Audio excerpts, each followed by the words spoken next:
할렐루야. 이 시간 우리 사도신경 드림으로 오늘의 데일리 큐티를 시작하도록 하겠습니다. 전능하사 천지를 만드신 하나님 아버지를 내가 믿사오며 그 외아들 우리 주 예수 그리스도를 믿사오니 이는 성령으로 잉태하사 동정녀 마리아에게 나시고 본디오 빌라도에게 고난을 받으사 십자가에 못 박혀 죽으시고 장사한 지 사흘 만에 죽은 자 가운데서 다시 살아나시며 하늘에 오르사 전능하신 하나님 우편에 앉아 계시다가 저리로서 산 자와 죽은 자를 심판하러 오시리라. 성령을 믿사오며 거룩한 공예와 성도가 서로 교통하는 것과 죄를 사하여 주시는 것과 몸이 다시 사는 것과 영원히 사는 것을 믿사옵나이다. 아멘.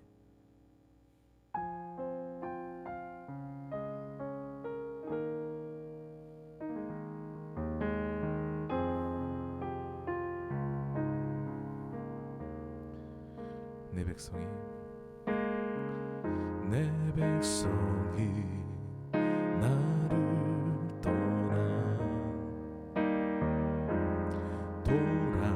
돌아섰지만 내 사랑이 내 백성을 포기 못하니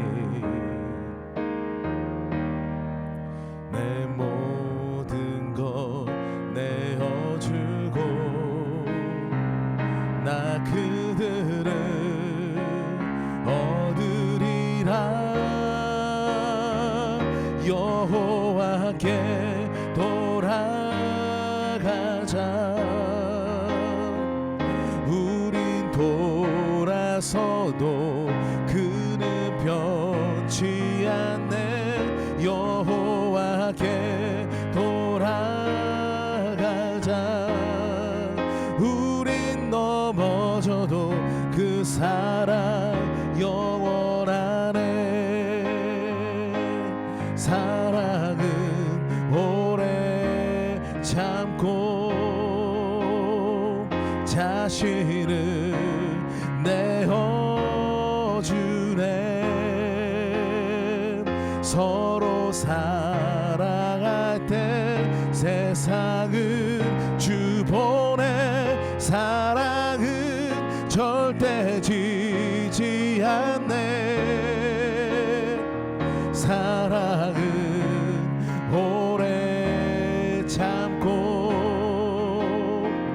자신을 내어주네. 서로 사랑할 때 세상은 주보내. 사랑은 절대 지지 않네. 여호와께 돌아가자. 우린 돌아서도 그는 변치 않네. 여호와께 돌아가자. 우린 넘어져도 그 사랑 영원하네.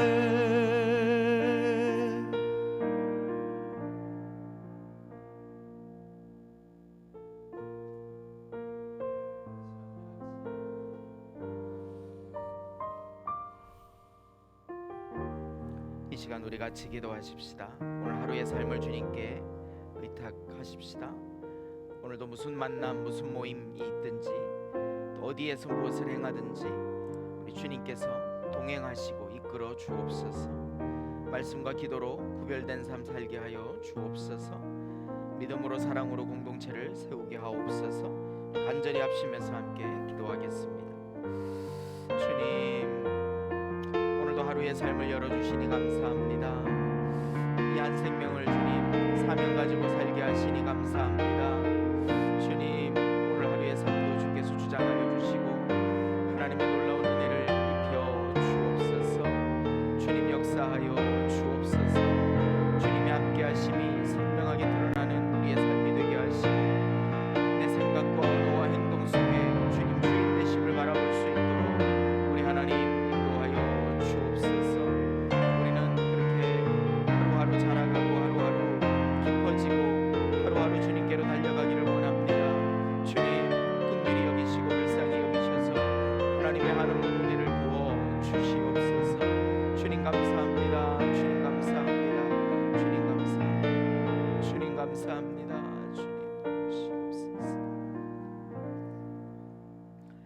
신실하신 우리 아버지 하나님, 이 새벽에도 말씀을 묵상하고자 기도하고자 주의 전에 나아옵니다. 주의 백성들을 긍휼히 여기시고 불쌍히 여기시며 힘있게 하셔서 하나님의 말씀으로 위로하시고 오늘 하루의 삶을 이끌어 주옵소서. 감사드리옵고 예수님의 이름으로 간절히 기도드립니다. 아멘.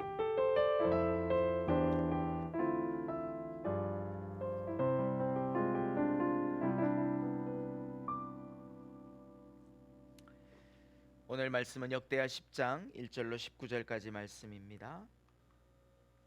한 절 한 절 우리가 자세히 묵상하도록 하십시다. 그리고 마지막 18절 19절을 우리 한 목소리로 함께 읽으십시다.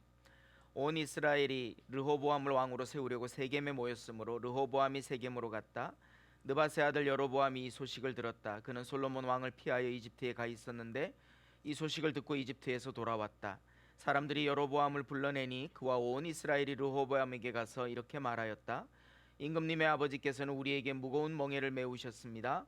이제 임금님께서는 임금님의 아버지께서 우리에게 메우신 중노동과 그가 우리에게 지우신 이 무거운 멍에를 가볍게 해주십시오. 그러면 우리가 임금님을 섬기겠습니다. 르호보암이 그들에게 말하였다. 사흘 뒤에 나에게 다시 오시오. 이 말을 듣고 백성들은 돌아갔다. 르호보암 왕은 그의 아버지 솔로몬이 살아있을 때에 그의 아버지를 섬긴 원로들과 상의하였다. 이 백성에게 내가 어떤 대답을 하여야 할지 경들의 충고를 듣고 싶습니다. 그들은 르호보암에게 이렇게 대답하였다. 임금님께서 이 백성에게 너그럽게 대해 주시고 백성을 반기셔서 그들에게 좋은 말로 대답해 주시면 이 백성은 평생 임금님의 종이 될 것입니다. 원로들이 이렇게 충고하였지만 그는 원로들의 충고를 무시하고 자기와 함께 자라 자기를 받드는 젊은 신하들과 의논하며 그들에게 물었다. 백성이 나에게 선친께서 메워주신 멍에를 가볍게 해달라고 요청하고 있어. 이 백성에게 내가 어떤 대답을 해야 할지 그들의 충고를 듣고 싶소. 왕과 함께 자라난 젊은 신하들이 그에게 말하였다. 이 백성이 임금님의 아버지께서 그들에게 메우신 무거운 멍에를 가볍게 해달라고 임금님께 요청하였습니다. 그러나 임금님께서는 이 백성에게 이렇게 말씀하십시오. 내 새끼손가락 하나가 내 아버지의 허리보다 굵다. 내 아버지가 너희에게 무거운 멍에를 메우셨으나 나는 이제 너희에게 그것보다 더 무거운 멍에를 메우겠다. 내 아버지께서는 너희를 가죽 채찍으로 매질하셨으나 나는 너희를 쇠 채찍으로 치겠다 하고 말씀하십시오. 왕이 백성에게 사흘 뒤에 다시 오라고 하였으므로 여로보암과 온 백성이 사흘째 되는 날에 르호보암 앞에 나와왔다. 왕은 원로들의 충고를 무시하고 백성에게 가혹하게 대답하였다. 르호보암 왕은 젊은 신하들의 충고를 따라 백성에게 이렇게 대답하였다. 내 아버지가 당신들에게 무거운 멍에를 메우셨으나 나는 이제 당신들에게 그것보다 더 무거운 멍에를 메우겠소. 내 아버지께서는 당신들을 가죽 채찍으로 매질하셨으나 나는 당신들을 쇠 채찍으로 치겠소. 왕이 이처럼 백성의 요구를 들어주지 않았으니 하나님께서 일이 그렇게 뒤틀리도록 시키셨던 것이다. 주님께서 이미 실로 사람 아히야를 시키셔서 느바세 아들 여로보암에게 하신 말씀을 이루시려는 것이었다. 온 이스라엘은 왕이 그들의 요구를 전혀 듣지 않는 것을 보고 왕에게 외쳤다. 우리가 다윗에게서 받을 몫이 무엇이냐? 이새의 아들에게서는 받을 유산이 없다. 이스라엘아, 각자 자기의 장막으로 돌아가라. 다윗이여, 이제 너는 너의 집안이나 돌보아라. 그런 다음에 온 이스라엘은 각자 자기들의 장막으로 돌아갔다. 그러나 유다의 여러 성읍에 살고 있는 이스라엘 자손은 르호보암의 통치 아래에 남아 있었다. 르호보암 왕이 강제 노동 감독관 하도람을 이스라엘 자손에게 보내었더니 이스라엘 자손이 그를 돌로 쳐서 죽였다. 그러자 르호보암 왕은 급히 수레에 올라서 예루살렘으로 도망하였다. 이렇게 이스라엘은 다윗 왕조에 반역하여 오늘에 이르렀다. 아멘. 분열된 나라, 이런 제목으로 하나님 말씀을 같이 나누겠습니다. 늘 그렇듯이 선대 왕의 죽음은 권력 승계의 민감함을 동반합니다. 일반적인 역사도 그렇지만 하나님의 개입하심이 선명하게 드러나는 이스라엘에게는 더욱 그렇습니다. 하나님은 솔로몬의 추악한 말년을 그의 후계 구도를 통해 징계하십니다. 그러나 하나님의 개입하심인지 어리석은 르호보암의 실정인지 모를 정도로 하나님은 각 개인의 성향과 기질을 그대로 사용하고 계시는 것을 오늘 본문을 통해 보여주고 있습니다. 그것은 사탄도 동일할 것입니다. 우리의 연약함을 가지고 사단은 늘 우리 속에 침투하고 유혹하고 우리의 마음을 흔드는 것이 사단의 자주 사용하는 방식 가운데 하나인 것을 우리가 보게 됩니다. 오늘도 아마 르호보암 이야기를 통해서 르호보암의 기질이나 성향을 통해서 일이 이렇게 되었구나, 역사의 한 부분 우리가 공부하지만 이 속에 하나님의 개입하심이 있는 거구나. 오늘 이 사실을 우리가 보게 되는 것이죠. 우리는 날마다 하나님의 일하심을 기대하며 내 의지와 성향을 꺾어서 하나님 앞에 순종하는 하나님의 동역자들이 되어지기를 예수 이름으로 축원합니다. 역대하 10장 말씀 1절부터 5절까지의 내용이 가장 중요한데요. 우선 1절과 2절에 보니까 르호보암과 여로보암이 등장합니다. 새로운 인물의 등장은 대부분 복선과 암시가 깔려 있는 거지요. 백성들에게는 대안이 생긴 것입니다. 그래서 왕이 되기 위해 세겜에 온 르호보암에게 백성들이 요구합니다. 어떤 요구를 합니까? 여기 백성들은 주로 북쪽 지파들인데요. 예루살렘을 중심으로 정치, 경제, 사회에 발전이 있었고 발전하기 쉬웠고 지방 도시들은 예루살렘에 비해서는 상대적으로 불균형이 있었던 것이 사실이죠. 그래서 그런 불균형을 호소했던 것입니다. 유다 지파가 대부분의 특권과 혜택을 누리고 있었던 것이 그 시대상이었고 다른 지파들은 상대적으로 세금과 노역으로 부담이 많았던 것입니다. 경제가 활성화되고 무역이 활발해지고 뭔가 이렇게 유통이 될 때는 세금도 노역도 힘들지 않지만 지방 도시들은 그런 것이 약화된 상태에서 세금과 노역을 감당하려니까 아무래도 힘이 들었던 것입니다. 그래서 그들은 멍에를 가볍게 해달라라고 여로보암을 앞세워서 왕이 되는 르호보암에게 요청하고 있는 겁니다. 그러면 왕을 잘 섬기겠다 이렇게 요청하는 거죠. 세금과 노역을 가볍게 해달라는 요청은 너무나 당연한 것입니다. 그런데 르호보암은 사흘 뒤에 오라고 백성들을 물립니다. 6절 이후부터 11절까지의 내용이 이제 르호보암이 충고를 듣는 또 함께 회의를 하는 장면들이 두 가지가 기록이 되어 있습니다. 아버지 솔로몬이 통치할 때 함께 했던 원로들의 충고를 먼저 듣습니다. 그들은 백성들이 원하는 것을 잘 들어주라고 말합니다. 그러면 백성들이 왕을 잘 따를 것이라고 말합니다. 그러나 르호보암은 원로들의 충고를 무시합니다. 자기와 함께 자라난 젊은 신하들과 함께 의논합니다. 안타깝지만 그들에게는 인격도 성숙함도 없는 것을 보게 되고요. 오히려 권력을 강화시키는 방식을 다르게 이해하고 있었던 것입니다. 그래서 젊은 신하들은 더욱 강력한 압박을 제안합니다. 내 새끼손가락 하나가 내 아버지의 허리보다 굵다라는 이야기는 권력에 기댄 폭정을 선언하는 것과 다름이 없습니다. 가죽 채찍이 아니라 쇠 채찍으로 전갈 채찍이라고 구약 개역 개정에서 말씀하고 있습니다. 쇠 채찍으로 치겠다는 말도 같은 맥락의 억압을 통한 통치를 이야기하고 있는 것입니다. 백성들을 때려잡겠다는 말입니다. 오늘날도 그렇지만 그 당시에도 불가능한 통치 방식이었습니다. 요즘은 더더욱 섬기는 리더십이 필요한 시대인 것을 우리가 보게 됩니다. 강력한 권위로 리더가 되는 모임이나 집단은 거의 없는 것이 요즘의 사회상이 아닌가 싶습니다. 그렇게 충고를 받아들이고 사흘 뒤에 만난 백성들에게 원로들의 충고를 따르는 것이 아니라 젊은 신하들의 충고를 그대로 대답합니다. 성경은 이런 르호보암의 선택을 이미 아셨습니다. 젊은 혈기가 남아있는 르호보암에게는 자신의 기질과 성향을 따라 선택할 것이 분명했습니다. 하나님은 다른 방법을 통해 막지 않으십니다. 다른 대안을 제시하거나 여러 가지 사건과 상황을 만드셔서 다른 길로 인도하지도 않으십니다. 성향대로 행동하면 안 될 것을 아셨지만 솔로몬에 대한 징계 차원에서 이스라엘의 분열을 가만히 두고 보고 계신 것입니다. 이스라엘에겐 역사적 교훈이 필요했던 것입니다. 열왕기서는 르호보암의 오만과 독선을 강조했지만 역대기는 하나님의 배후를 직접 서술을 하고 있습니다. 그것은 오래전 아히야를 통해 여로보암에게 예언된 하나님의 말씀의 성취를 보게 하시는 것입니다. 예루살렘에 가까운 성읍들이라도 수습하려고 나중에는 르호보암이 가까운 성읍들에게 노동 감독관을 보내기도 했지만 그 가까운 성읍들조차도 그 감독관을 돌로 쳐 죽이면서 세금과 노역이 얼마나 힘들었는지를 보여주고 있고 르호보암의 통치를 거부하는 그런 성읍들의 모습, 지파들의 모습을 보여주고 있습니다. 결국 예루살렘의 유다 지파 중심으로 남유다 왕국이 시작되는 것을 보게 되고 시므온 지파, 거의 존재감이 없는 지파였습니다. 우리가 기억하듯이 2개의 지파, 10개의 지파인데요. 시므온 지파를 포함한 유다 지파와 나머지 10개의 지파가 이제 북이스라엘과 남유다로 나뉘어지는 것을 보게 되지요. 사실 베냐민 지파는 그 영토가 중간에 끼어 있었기 때문에 어느 지파에도 소속되기 어려웠고 눈치를 보고 있는 입장이 아니었을까 생각이 되는데 오늘 역대하 10장 17절 18절의 내용을 보면서 가까운 성읍들조차도 다 북이스라엘로 합류하는 모습을 보여주게 되는 것입니다.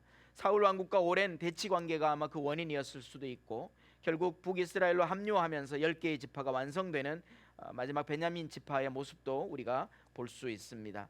르호보암은 명분과 정당성이 있었는지 모르지만 하나님은 분열 왕국으로 이끌어 가시는 것입니다. 오늘 이 아침에 이 역사를 우리가 공부하는 이유가 무엇일까? 오늘 우리가 함께 묵상하면서 기도하기를 원하는 것은요, 원로들의 성숙한 조언을 들을 수 있기를 개인적으로는 참 감사한 것이, 그래도 성숙한 우리 동역자들이 있어서 여러 가지 많은 부분들을 함께 이야기하고 함께 기도하고 또 함께 대화할 수 있어서 저는 개인적으로 참 감사하고, 우리가 그런 성숙한 조언들을 서로 나누면서 하나님의 몸된 교회를 정말 하나님이 기뻐하시는 공동체로 잘 세워갈 수 있기를 소원합니다.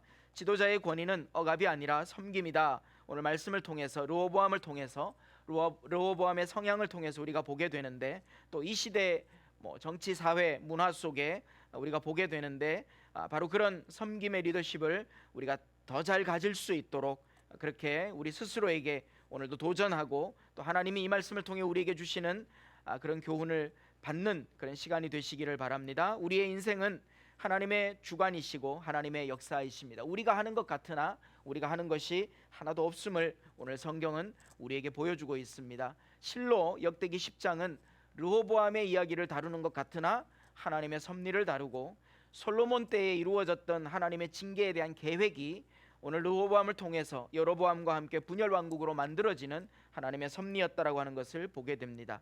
그래서 실상은 우리의 선택인 것 같으나 하나님의 인도하심, 또 우리의 결정인 것 같으나 하나님의 주관, 하나님의 역사다라고 하는 것이 오늘 이 말씀을 통해서 묵상하는 가장 중요한 요소이고 오늘 우리의 기도 제목이 될 것입니다. 오늘 이 주제들을 가지고 하나님 앞에 간절히 기도하며 하루를 하나님의 주권 속에 내어드리는 사랑하는 동역자들 다 되시기를 예수 그리스도의 이름으로 간절히 축원합니다. 기도하겠습니다. 신실하신 우리 아버지 하나님, 우리 사랑하는 동역자들을 세우시고 오늘 본문의 원로들의 조언과 같이 하나님 성숙한 조언을 나눌 수 있도록 은혜 주시니 감사합니다. 오늘도 우리가 서로 대화하고 나누면서 하나님 앞에 하나님이 기뻐하시는 교회 공동체를 세워가기에 부족함이 없도록 인도해 주옵소서. 우리가 선택하는 것 같으나 우리가 결정하는 것 같으나 이 모든 것이 하나님의 주권이요 하나님의 역사임을 우리가 바라보고 믿습니다. 하나님께서 우리 삶에 주관하셔서 우리는 그저 주님 감람나무에 붙어있는 가지 되게 하시고 하나님만 따르게 하시고 하나님께만 바짝 붙어 있어서 하나님의 주권 속에 일하시는 것을 볼 수 있도록 인도해 주옵소서. 하나님, 우리가 함께 동역합니다. 리더로 세워져 있습니다. 하나님, 많은 성도들이 이제 방황하는 이 시대 가운데 우리가 바른 리더십을 가지고 사랑하는 성도들을 이끌기에 부족함이 없도록 인도해 주옵소서. 우리 안에 이미 섬김의 리더십이 강조된 교회를 세우게 하시니 감사합니다. 이제 그 섬기는 리더십을 가지고 하나님 앞에 충성하는 저희들 되게 하여 주시고 하나님의 놀라운 역사를 체험하며 교회가 세워져 가는 것을 볼 수 있도록, 그래서 하나님께 큰 영광을 돌려드릴 수 있는 그런 우리 양주 꿈찬교회와 사랑하는 모든 동역자들이 되도록 주여 역사해 주옵소서. 감사드리옵고 예수님의 이름으로 간절히 기도드립니다. 아멘. 주기도문으로 예배를 마칩니다. 하늘에 계신 우리 아버지여, 이름이 거룩히 여김을 받으시오며 나라의 임하옵시며 뜻이 하늘에서 이루어진 것 같이 땅에서도 이루어지이다. 오늘날 우리에게 일용할 양식을 주옵시고 우리가 우리에게 죄 지은 자를 사하여 준 것 같이 우리 죄를 사하여 주옵시고 우리를 시험에 들게 하지 마시옵고 다만 악에서 구하옵소서. 대개 나라와 권세와 영광이 아버지께 영원히 있사옵나이다. 아멘.